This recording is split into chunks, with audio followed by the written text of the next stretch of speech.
செயல்படு என்கிற தூண்டுகிற வசனமாக இருக்குமேயானால் அந்த வசனம் சொல்கிற கருத்தை வாழ்வில் கடைபிடித்ததற்கு அடுத்துதான் அவர்கள் அடுத்த வசனத்தை ஓதார்கள்.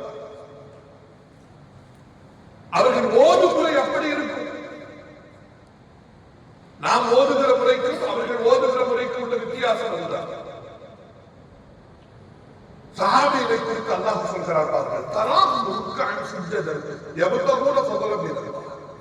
அல்லாஹ்வின் புறத்திலிருந்து அவனுடைய ரிதுவானை பெறுவதற்காக அவர்கள் எப்போதும் ருக்கூவிலும் சுஜூதிலும் இருப்பதை நபியே நீங்கள் பார்த்தீர்கள்.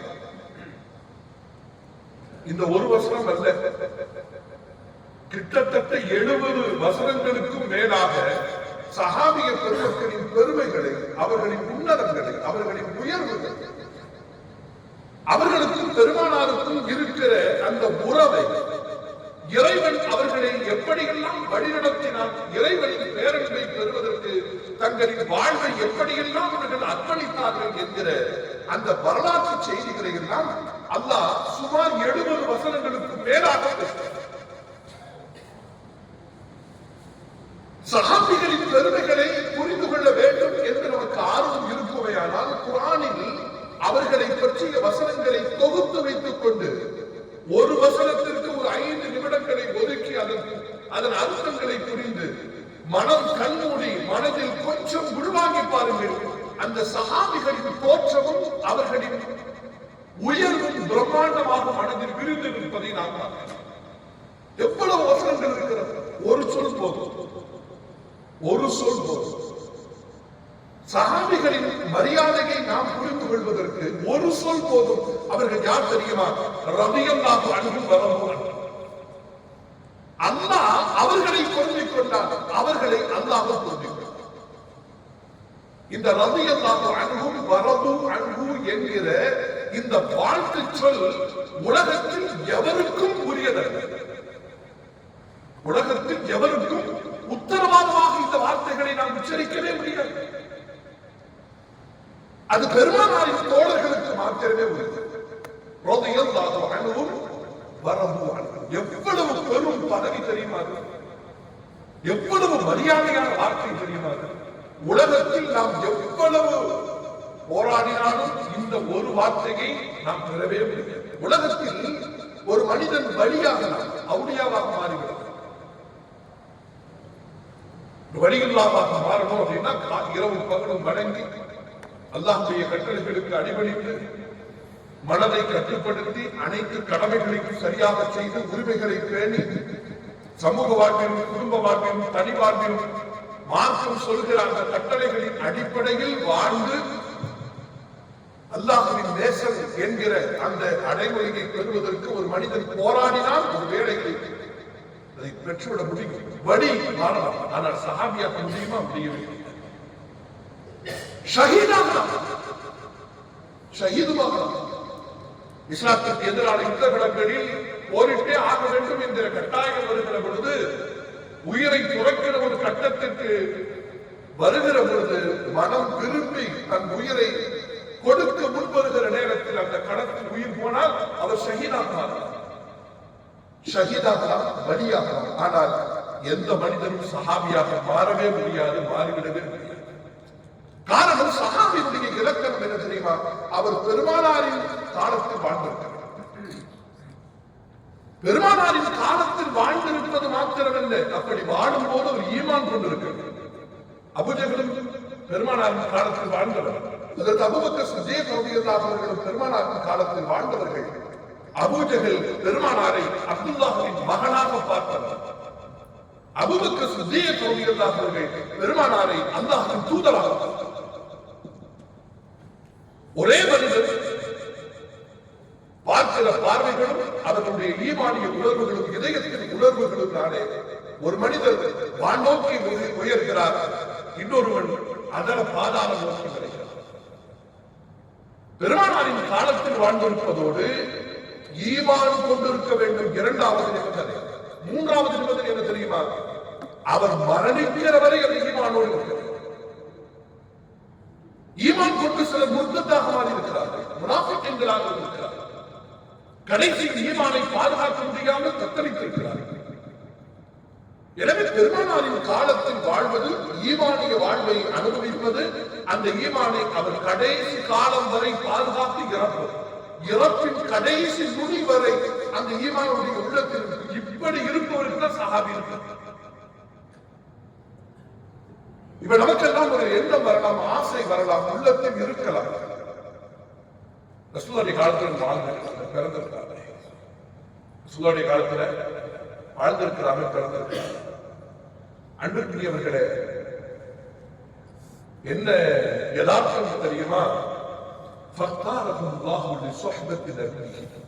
அல்லாஹ் அந்த சஹாபிகளின் கூட்டத்தை பெருமானாரின் நட்புக்காக, பெருமானாரின் சுஹபத்துக்காக, பெருமானாரின் தோழமைக்காக அல்லாஹ்வே அந்த மக்களை தேர்ந்தெடுத்துக் கொண்டார். நம்மளை தேர்ந்தெடுக்கலன்னு அர்த்தம்.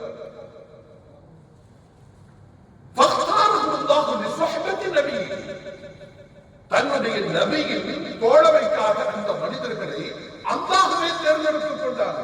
அல்லாஹ் தேர்ந்தெடுத்துக் கொண்டார். ஏன்னா அந்த மக்கள் தான் அவ்வளவு தியாகம் செய்கிறார்கள், அந்த மக்கள் தான் பெருமானாரின் மீது அவ்வளவு அன்பு காட்டுவார்கள், அந்த மக்கள் தான் மார்க்கத்தினுடைய கடமைகளில் அவ்வளவு உறுதியோடு செயல்பட்டிருக்க முடியும், அந்த மக்கள் தான் பெருமானாரின் வார்த்தைகளுக்கு அவ்வளவு கட்டுப்பட்டிருக்க முடியும். எனவே நம்முடைய மார்க்க வாழ்விற்கும் சமூக வாழ்விற்கும் ஆன்மீக வாழ்விற்கும், ஏன் நம்முடைய அரசியல் ரீதியான வாழ்க்கைக்கும் கூட முன்மாதிரிகள் யார் தெரியுமா? சஹாபிகள். பெருமானாரை பல கட்டங்களில் நாம் பின்பற்ற முடியாது. பெருமானாரை பல கட்டங்களில் நாம் பின்பற்ற முடியாது. பெருமானாருக்கு தஹஜ்ஜுத் 6, தஹஜ்ஜுத் சேர்த்து 6 வகுப்பு கடமை வந்தது. பெருமானாருக்கு தஹஜ்ஜுத் கடமை, நமக்கு தஹஜ்ஜுத் கடமை இல்லை, சஹாபிகளுக்கு கடமை இல்லை. அல்லாஹ் குர்ஆன்ல சொல்றான், அத்தீமுல்லாஹ வ அத்தீமுர் ரசூல். குர்ஆன்ல ஒரு வசனம் வருது, அத்தீமுல்லாஹ வ அத்தீமுர் ரசூல். அல்லாஹ்வுக்கு கட்டுப்படுங்கள், அல்லாஹ்வுடைய ரசூலுக்கு கட்டுப்படுங்கள். அல்லாஹ்வுக்கு கட்டுப்படுங்கள் அப்படின்ற வார்த்தைக்கு ரசூலுல்லாஹ் முன்மாதிரியாக வைக்கிறார். அல்லாஹ்வுடைய ரசூலுக்கு கட்டுப்படுங்கள் என்கிற அந்த வார்த்தைக்கு யாரை முன்மாதிரியாக வைக்க முடியுமோ? சஹாபிகளை தான் வைக்க முடியும். அந்த ஒரு வசனம் நம் வாழ்க்கையாக மாறுவதற்கு சஹாபிகளின் துணை வேண்டும். எனவே ஒரு வெறும் ரோல் மாடல்களாக, வெறும் முன்மாதிரிகளாக அந்த சஹாபிகள் இருக்கிறார்கள் என்பதை நாம் புரிந்து கொள்ள வேண்டும். எத்தனை சஹாபிகள் இருந்தாங்க? ஹதீஸ்ல பார்க்கிறோம், ஹஜ்ஜத்துல் வதாவில் 1,16,000 சஹாபிகள் இருந்தாங்கன்னு ஒரு குறிப்பு இருக்கு. இன்னொரு வரலாற்று குறிப்பு இருக்கிறது, 1,24,000 தோழர்கள் இருந்தார்கள் அப்படின்னு குறிப்பு. நீங்க 1,24,000 அப்படின்ற இந்த நம்பரை பார்க்கும்போது இன்னொரு விஷயம் நம்முடைய ஞாபகத்துக்கு வரும். என்ன விஷயம் அப்படின்னா, நபிமார்களின் எண்ணிக்கை எவ்வளவுதான்? 1,24,000.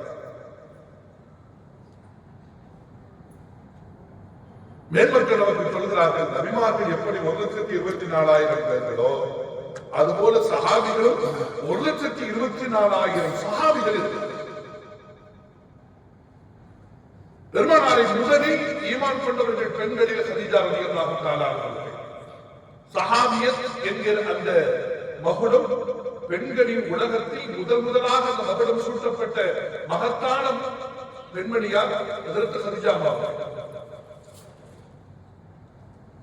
எவ்வளவு பெரிய பாக்கியம் பாருங்க. குர்ஆன் வந்த உடனே வந்த செய்தியை முதலில் எங்கே இறக்கி வைக்கப்பட்டது, எங்கே பரிமாறப்பட்டதுன்னா அன்னை கதீஜா ரலியல்லாஹு தஆலா அவர்களிடம் சொல்லப்பட்டது. உலகத்தில் பெருமானாருக்கு குர்ஆன் இறங்கிய செய்தி உலகத்தில் ஒரு தனி மனிதராக இருக்கிற நேரத்தில் அந்த குர்ஆனிய செய்தி முதலாக பதிவுப்பட்டது, பகிரப்பட்டது ஒரு பெண்மணியிடம். ஆண்களில் அபூபக்கர் சித்திக் ரலியல்லாஹு தஆலா, இளைஞர்களில் ஹஜ்ரத் அலி ரலியல்லாஹு தஆலா சஹாபின்னு ஒரு இடத்துல வர்றாங்க. அவங்கதான்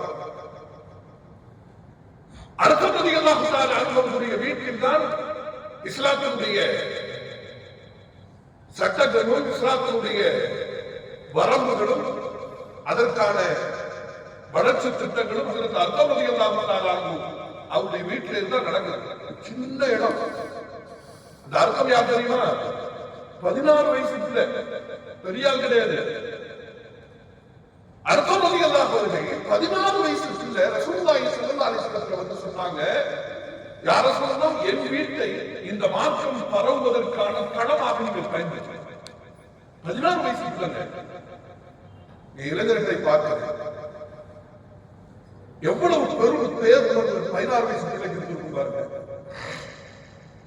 அங்கு வந்துதான் பெரும் பெரும் இப்போது நாம் மரியாதையோடும் போற்றுதலோடும் பார்க்கிற பெரும் பெரும் ஆளுமைகள் எல்லாம் ஹஜ்ரத் அர்ஸம் ரலியல்லாஹு தஆலா அவருடைய வீட்டுல வந்துதான் இஸ்லாத்தை ஏற்றுக்கிட்டாங்க.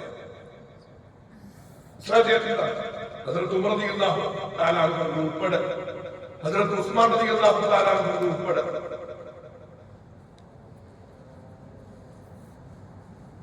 சஹாபிகளுடைய வரிசைகளில் 1,14,000 அல்லது 1,24,000 தோழர்கள் இருந்தார்கள். ஸல்லல்லாஹு அலைஹி வஸல்லம் ஹஜ்ஜத்துல் வதா. முதல் சஹாபி அபூபக்கர் சித்திக் ரலியல்லாஹு அன்ஹு என்று சொன்னால், கடைசி சஹாபி யார் தெரியுமா? இந்த உலகத்துல கடைசியாக உயிர் பிரிந்த ஒரு சஹாபியுடைய பேர் என்ன தெரியுமா? அபூ துஃபைல் ஆமிர் ரலியல்லாஹு தஆலா. அபூ துஃபைல், அவங்க பேர் கொஞ்சம் சத்தமா சொல்லலாம். அபூ துஃபைல் ஆமிர் ரலியல்லாஹு அன்ஹு, அவங்க தான் கடைசி சஹாபி. அதாவது இந்த உலகத்தில் அவர்கள் வாழ்கிற நேரத்தில் ஸல்லல்லாஹு அலைஹி வஸல்லம் காலத்துக்கு ரொம்ப பிந்தி அந்த ஒத்த மனுஷர் தான் இருக்கார். ரசூலுல்லாஹ்வை பார்த்த ஒரே ஆள் தான் உலகத்தில் இருந்தார். அவர் தன்னுடைய அறிவிப்பில் சொல்கிறார், நான் பள்ளிவாசலுக்கு சென்றேன், கடைத்தெருக்களுக்கு சென்றேன், அழுகை கண்ணீரோடு இந்த வார்த்தைகளை அவர் சொல்கிறார். நான் கடைத்தெருக்களுக்கும் பள்ளிவாசலுக்கும் நான் சென்று வருவேன். அப்படி வர ரொம்ப மனசு கஷ்டமா இருக்கும். என்ன, ரசூலுல்லாஹ்வை பார்த்தேன், ரசூலுல்லாஹ்விடத்திலிருந்து இந்த செய்திகளை கேட்டேன் என்று சொல்வதற்கு என்னை தவிர அந்த பூமியில் அப்போது எவருமே கிடையாது. சஹாபிகள் அதிகமாக இருக்கிற நேரத்தில் அவங்களுக்குள்ள பேசுகிறது என்ன விஷயமா இருக்கும்? ரசூலுல்லாஹ் என்ன சொன்னாங்க, ரசூலுல்லாஹ் என்ன பேசிட்டாங்க, ரசூலுல்லாஹ் நேத்து என்ன சொன்னாங்க, வஹி என்ன வந்துச்சு. சிலர் உழைக்க செல்வார்கள், சிலர் பெருமானாரிடத்தில் பாடம் பயில அமர்வார்கள். பாடம் பயில வந்தவர்கள் உழைக்க சென்றவர்கள் திரும்பி வரும்போது இவர்களிடத்தில் இதனை ஒப்புப்பார். ஒரு பெரிய கிளாஸ், ஒரு பெரிய வகுப்புகள் நடந்து கொண்டிருந்தன. யாருக்கும் எந்த செய்திகளும் விடுபடவில்லை. பெருமானாரினுடைய அந்த பேரொழியை சுமக்கின்ற தடை எவருக்குமே கிடையாது. ஆனால் உழைக்க சென்றார்கள், வியாபாரத்திற்கு சென்றார்கள், படிக்கிறவர்கள் படித்துக் கொண்டிருந்தார்கள். ஆனால் எல்லோருக்கும் பெருமானாரிடத்திலிருந்து வந்த செய்திகள் சொல்லித்தரப்பட்டுக் கொண்டிருந்தன. அபூ துஃபைல் சொல்றார், நான் போவேன், கடைகளுக்கு போவேன், ரசூலுல்லாஹ்வை பார்த்தேன், ரசூலுல்லாஹ்ட்ட கேட்டேன் அப்படின்னு சொல்றதுக்கு யாருமே இல்லை, யாருமே இல்லை. நான் ஒரு இடத்துல கூடி உட்கார்ந்து இருந்தா, மக்கள் கூடுகிற இடத்துல நான் வந்து உட்கார்ந்து இருந்தா என்ன கூடி வந்துருவாங்க, அபூ துஃபைல் வந்துட்டாங்க, சஹாபி வந்துட்டாங்க சொல்லி ரொம்ப ஆர்வமா உட்கார்ந்து இருப்பாங்க. வந்துட்டு பக்கத்துல வந்து உங்களை நாங்க தொட்டு பார்த்துக்கலாமான்னு கேட்பாங்க. அவங்க சொல்றாங்க, ரசூலுல்லாஹ்வை பார்த்த கண்ணு உங்களுக்கு இருக்கு, ரசூலுல்லாஹ்ட்ட உட்கார்ந்த உடம்பு உங்களுடைய உடம்பு, உங்களை நாங்க தொட்டு பார்த்துக்கலாமா?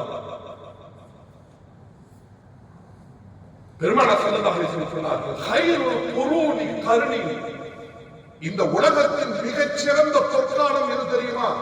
நானும் என் சஹாபிகளும் வாழ்ந்த காலம் என்றார்கள் ஸல்லல்லாஹு அலைஹி வஸல்லம். கைருல் குரூனி கர்னி, எவ்வளவு உறுதிமிக்க ஒரு சொல் பாருங்க. பொற்காலம் ரசூலுல்லாஹ் வரையறுத்து சொன்னது என்பது பெருமானாரின் காலத்தை ஒட்டிய செய்தி மாத்திரமல்ல, ஹஜ்ரத் ஆதம் அலைஹிஸ்ஸலாத்து வஸ்ஸலாம் அவர்கள் படைக்கப்பட்டதிலிருந்து, ஹஜ்ரத் ஆதம் அலைஹிஸ்ஸலாத்து வஸ்ஸலாம் அவர்கள் படைக்கப்பட்டதிலிருந்து காலத்தின் மிகச்சிறந்த பொற்காலம் எது தெரியுமா? எனது காலம். அப்படின்னா நானும் என் தோழர்களும் வாழ்ந்த காலம். அதற்கு அடுத்த காலம் என்ன தெரியுமா? அதற்கு அடுத்த காலம் நான் இல்லாமல் என் தோழர்கள் மாத்திரம் வாழ்ந்த காலம். அதற்கு அடுத்த காலம் எது தெரியுமா? அந்த தோல்